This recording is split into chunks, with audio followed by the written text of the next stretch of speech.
Greetings survivors and friends, Shadowfrax here with your weekly roundup module of Rust development parts, where this time we have ring roads, rich presents, and miniguns. But first, make sure you're subscribed to the channel for weekly Rust updates and more, and batter the notification bell in case YouTube decides to make it work one day. It was the big patch to main and forced wipe this week of course, and the biggest news is that auto turrets are now modular. This means they don't come with a weapon now, but you can put almost any shooty stick in them, from an Ioka up to an M249, the only exceptions being bows, crossbows, and flamethrowers, and sadly no longer rocket and grenade launchers.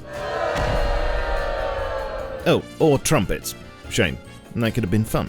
A trumpet. You can also use any weapon attachments and any ammo types that you could use if you were holding them yourself, although scopes won't affect range. Talking of which, it seems that their range is fixed and limited to about 10 foundations, regardless of what you stick in them. So thoughts of auto roof camping the entire island with L96s should be put to rest. They also need to reload themselves, so we'll have to pause occasionally to do that. In answer to a frequently asked question from my last vid, no, weapons don't appear to be losing any durability when used on a turret.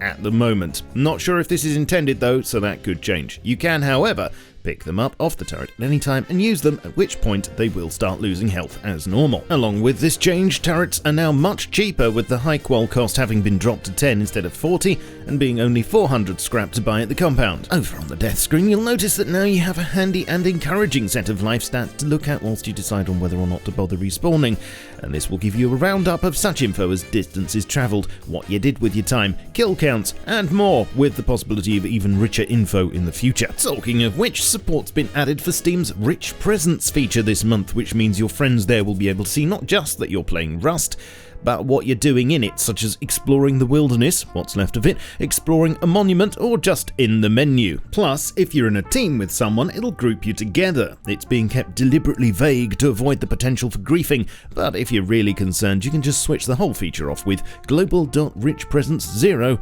in console. In preparation for the modular vehicles update, whenever that happens, Rust's road generation algorithm's been rewritten and visually improved, with maps over 3K in size now being given a ring road system instead of the drunken spider aesthetic that we're used to.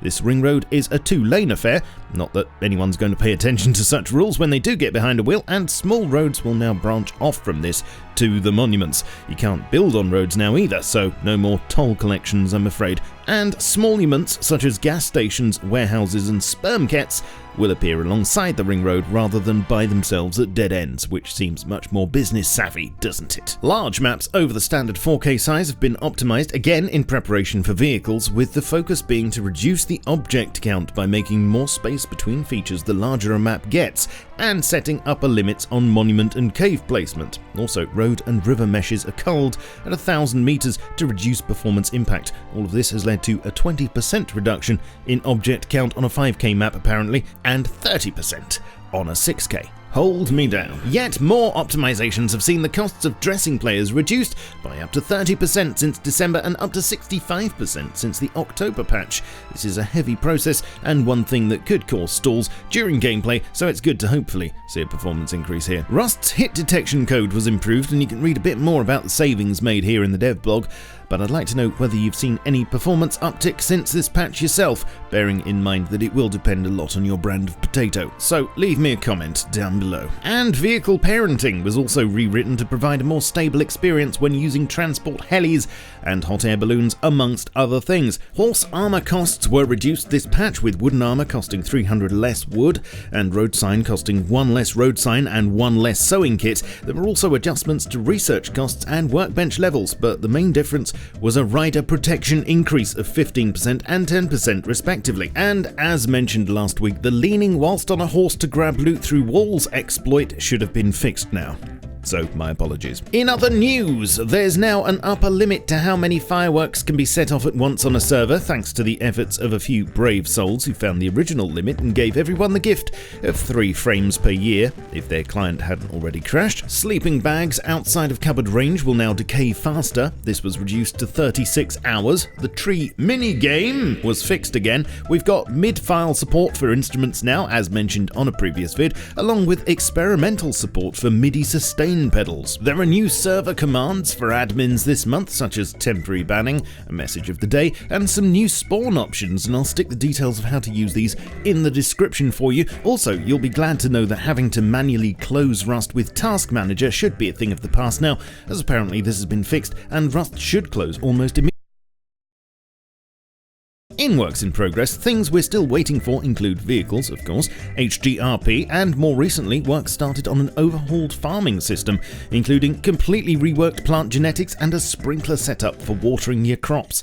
So stay tuned for more on these as and when I get it. What I do have to show you this week, and something that I was only able to get images of last night, is a new minigun weapon being worked on, which definitely doesn't look like something player crafted. I'm not sure on the schedule for this. It may be a while until it's in-game, as apparently it's pretty unique as far as weapons go, and I'm sorry, but that is all I can tell you at the moment. But make sure you subscribe to the channel to be the first to get more info when it lands. Lastly, for all of you asking for news on the console release, I have good news. Kind of.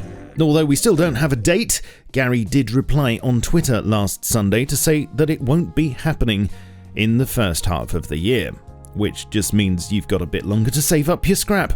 Please, as with everything in this week's update, let me know what you thought down below in the comments, and I'll read them with a pie and a glass of whiskey, as per usual. Please consider supporting me on Patreon like these smashing people on the right, and you can catch me streaming on Twitch 3 times a week, plus keep up to date with me and my content on Twitter, Facebook, Discord, and my Steam group. So I'll catch you all soon, of course, but in the meantime, keep calm and stay rusty. Cheerio!